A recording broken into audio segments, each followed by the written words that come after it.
కొన్ని రోజులు అయిన తర్వాత భార్య భర్తలుగా నువ్వు పెళ్ళైనప్పుడు నీ త్రోవ ఏదో 10 సంవత్సరాల తర్వాత కూడా అదే త్రోవలో ఉంటే మీకు ఎప్పుడు సఖ్యత ఏర్పడదండి. భర్త కానీ భార్య కానీ వారి హృదయం నువ్వు గమనించి, నీ హృదయం వారు గమనించి, నువ్వు కొన్ని తగ్గించుకొని, నువ్వు కొన్ని కలుపుకొని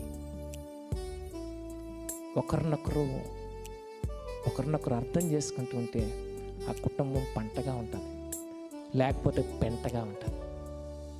ఎవరికారు నేనే జ్ఞాని అని కొమ్ములు ఎట్టుకుంటే 2 కొమ్ములు ఇరిగిపోతాయి. నీ పిల్లలు అనాథలు అయిపోతారు. వారు అది రాజకీయం నేర్చుకుంటారు, నీ జ్ఞానం నేర్చుకోరు. కానీ రేపటి దినాన్న ఇప్పుడు భర్తగా ఉన్నాడు అనుకో, ఏంటి ఆడు కూర్చో అనను వాడు నేర్చుకుంటాడు. ఇప్పుడు విత్తనాలు పడ్డాయి, నువ్వు తగులు ఆడుకోవడం, తిన్నుకోవడం, తిట్టుకోవడం, వారి విత్తనాలు పడతాయి. ప్రతి చిన్నది కూడా వారి హృదయంలోకి వెళ్ళిపోతుంది. చిన్నపిల్లల హృదయంలో విత్తనంగా